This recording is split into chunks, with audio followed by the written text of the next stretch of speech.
Once your studio starts to get where you are, you're kind of busting at the seams, you can't add any more classes. With marketing, you're no longer trying to market to find to the masses. You're trying to find, hey, what customer really do we need, do we want here? And then you're not worried about, hey, I need to add, X amount of members every single month. I need to retain these members and make sure they can get into classes. And it just changes your marketing strategy. And we, at BODYBAR, we have, our marketing director and department really works to make sure that, hey, we need to do what's right for your studio, which is not always going to be right for the studio that just opened 3 months ago. Welcome to the Art of Franchise Marketing. Each episode takes a deep dive into the franchise space and explores how the biggest and best brands handle national branding, franchise development, employee recruitment, and localized marketing on a daily basis. This podcast is brought to you by NetSertive, a localized digital marketing partner for franchise networks.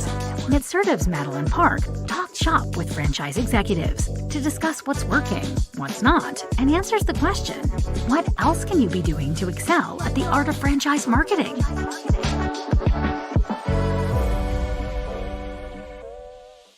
Hey everyone, welcome back to the Art of Franchise Marketing. Today I have a special guest for you. I'm going to let her introduce herself because I've recently been doing that, and I think that you guys you present yourselves better than I ever could. So go ahead. Who are you? What brand do you represent? And what are we going to talk about today? Yeah, my name is Kamille McCollum. I'm the president and COO of BODYBAR Pilates. We are a reformer Pilates franchise system that is spreading quickly across the United States. My husband and I started franchising back in 2019, continued to do that during the pandemic, which was so fun to do, boutique fitness during a worldwide pandemic, but we continued to grow. When we started franchising, there was 3 locations in Texas, and now we have 37 that are either open or going through pre-sale. And we have about 12 to 15 that will open throughout 2024 also. So by the end of 2024, we should have anywhere from 49, 50 to 55 locations open. So what was the decision was there always a decision to we're going to keep this open in the pandemic? And I don't mean open like stores, because I know there was a lot of regulation, but just keep the business going, keep pushing forward, because there was a lot of unknowns. So it's pretty ballsy of you guys to just say, nope, we're doing this and we'll get through it. Yeah, I think for us, we personally own locations also. And so we're hearing from the customers during that time. And we knew that people were going to want to come back to their community, their fitness community. It's really hard for most people to push themselves by themselves at home and work out there. And with Reformer Pilates, we can stay spaced out. You have your own station. So we really felt like this is something we didn't know. Obviously, there were so many unknowns, but we didn't know how quickly it would come back. And obviously, we've seen state by state that's been different. But we just always knew, this is going to be something that people are going to continue to want. And like I said, we had customers that were reaching out to us, when can you open? When can you open? Because they wanted to come back to their workout. Even people that we knew who had their own reformers at home still wanted to come back to the class-based fitness with an instructor, and just the communities that you build when you're in a group fitness class every week, day in and day out. Sure. And what was the decision to franchise? Because you started off owning your own and multiples. Talk me through that process. And now that you're on the other side of it, what are some of those things that you just didn't know that you didn't know? Because I often hear a lot from franchisors or potential franchisors, I want to franchise because it's going to take work off my plate. When in fact, it will probably quadruple it, if not 100 times it. What was your thought process there? And what do you wish you had known if you went back?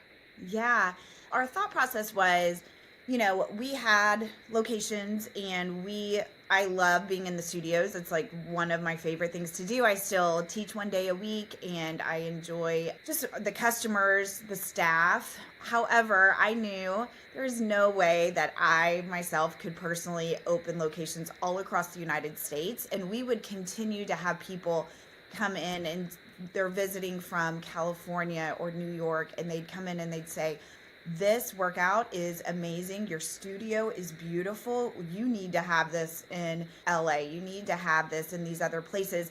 And I truly do love our brand and the workout that we give. And so I was like, this is something that I truly see as an opportunity for us to spread. And I can't physically do that all by myself. And I want to find other owners that are like-minded that will also buy into this brand and help open it up across the United States.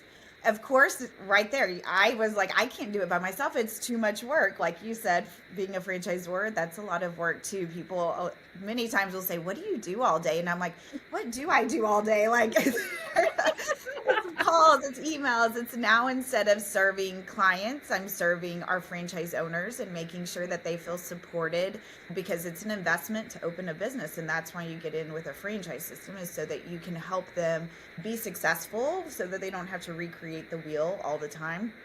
I feel like what I wish that we would have known sooner, or figured out sooner, is hiring people. There's a lot of, I was like, I feel like I'll be fine. I can do this. We have one or two other people on ops. We're good. But even just over the last year, we've hired 2 new people, and we're looking to start hiring again. Like, we are just constantly, because it is important to us at BODYBAR to give good customer service to our franchise owners, and we want to continue to make sure they feel supported.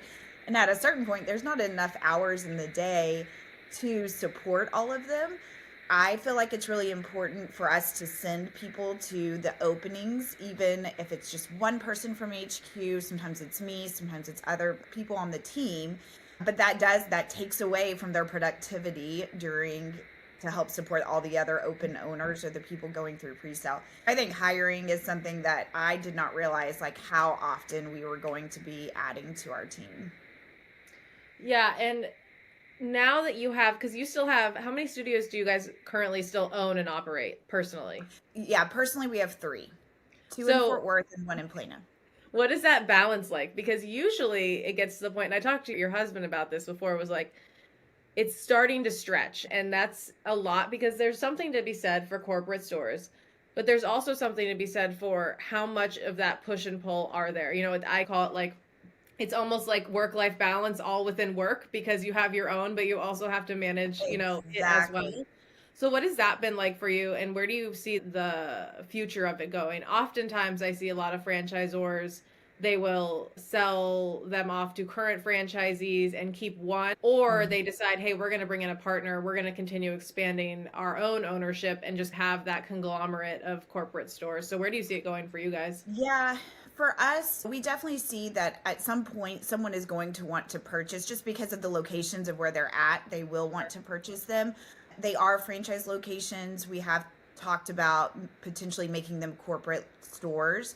Right now, where we're at with them is just hiring really amazing managers. So we probably have a little bit higher overhead than the average franchise owner, but we really hire people that we can trust. We have a 30-minute call with them, you know, during the week, and we can say, hey, outside of this, like, you can shoot me a text, but it may be a while before I get back to you. But we trust you to run these studios and follow the franchise team and model and the resources that they've given. So we just hire people that we feel can run these stores, and eventually we may end up having a regional kind of GM that just manages everything for us. Sure. No, I like that. Yeah, and I like that you've kept them still as franchise locations, because I think that, yeah, the decision of turning them corporate is probably a line you have to draw in the sand of a hard one way or the other. Yes. So this gives you more time to figure that out.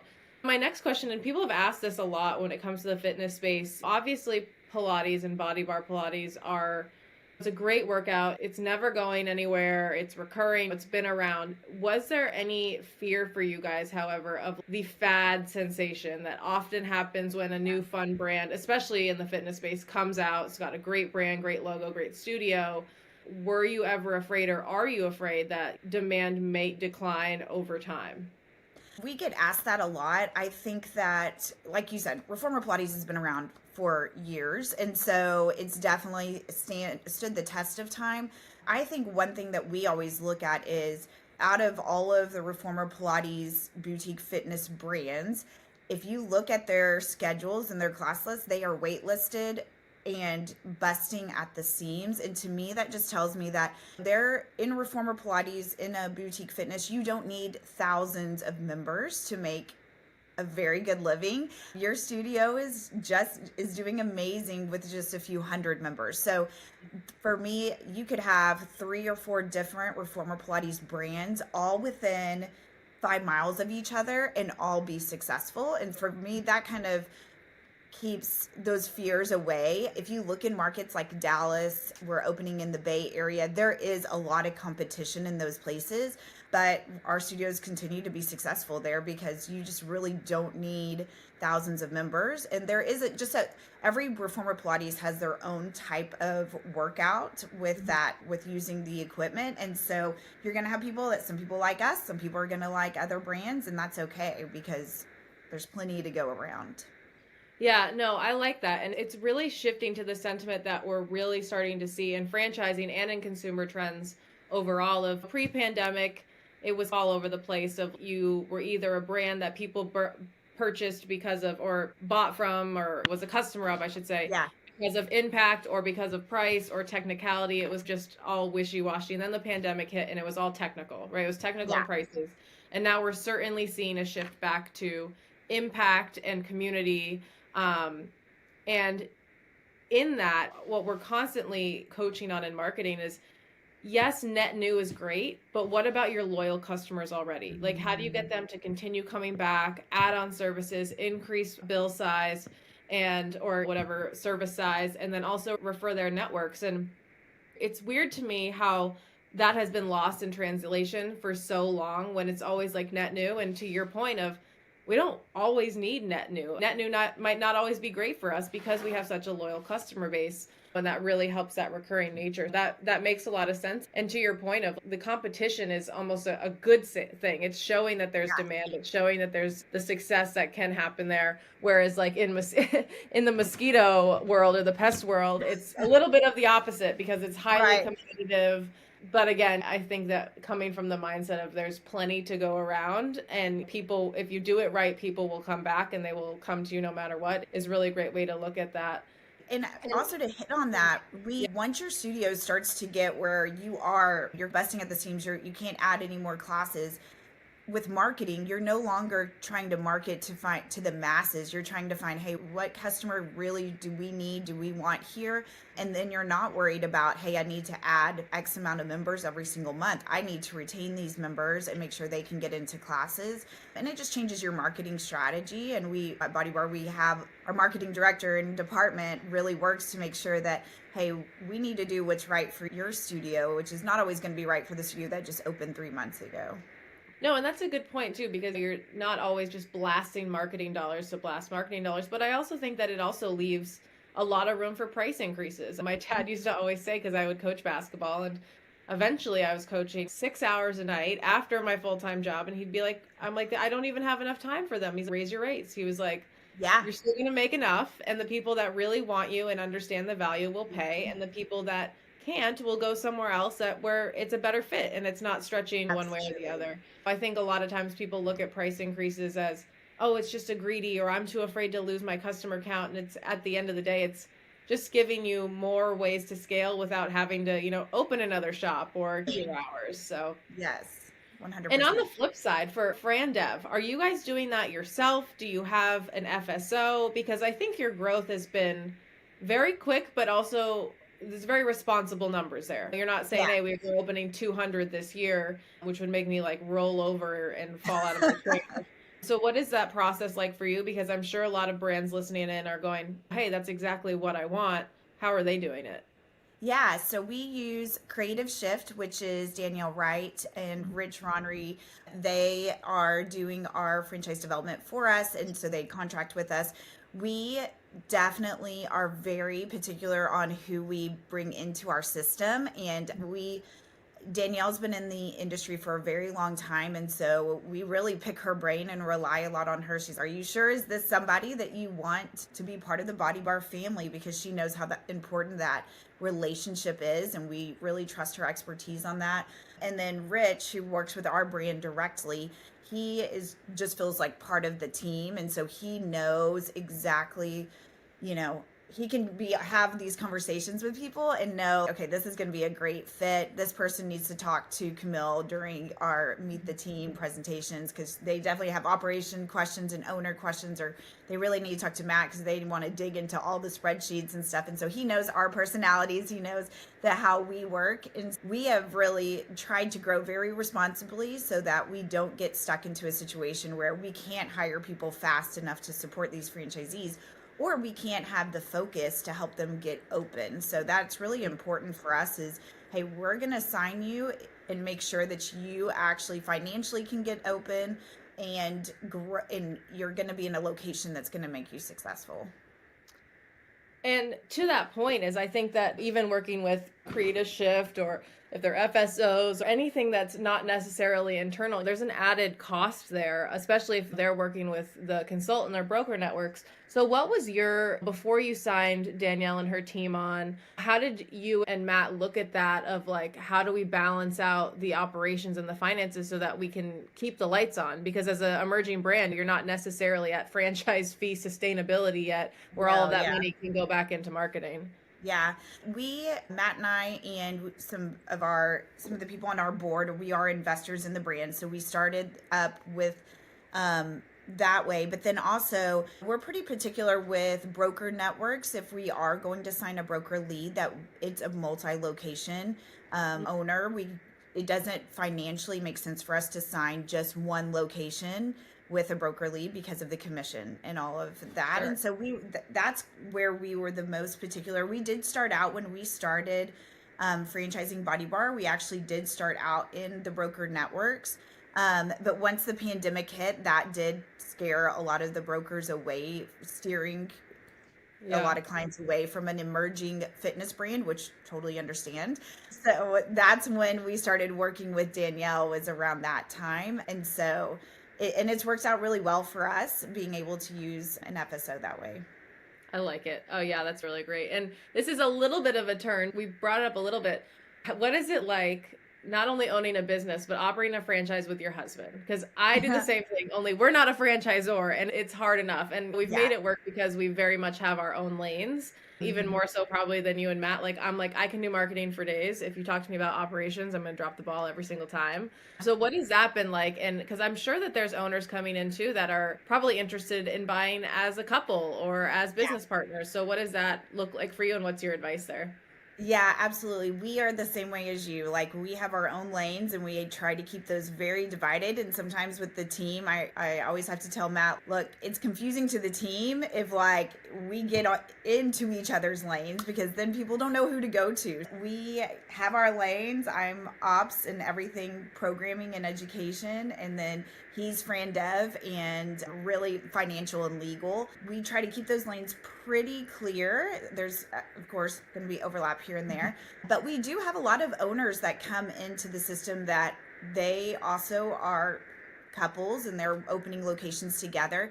And you can tell they absolutely do the same thing. They both try to pick what are they good at. And we'll hear from one when they have questions about reporting, and we'll hear from another if they have questions about quality of their instruction. I feel like that's a lot of times what we see. Every once in a while we'll have owners that it's really just one of them is really the only person that is contacting us, and that's fine too. We know that's just how they balance it. And I think the most important thing is, how are you going to balance it? Whether you're like going into business with your spouse or just a business partner in general, how are you going to balance it? Who's going to own what? And then go from there.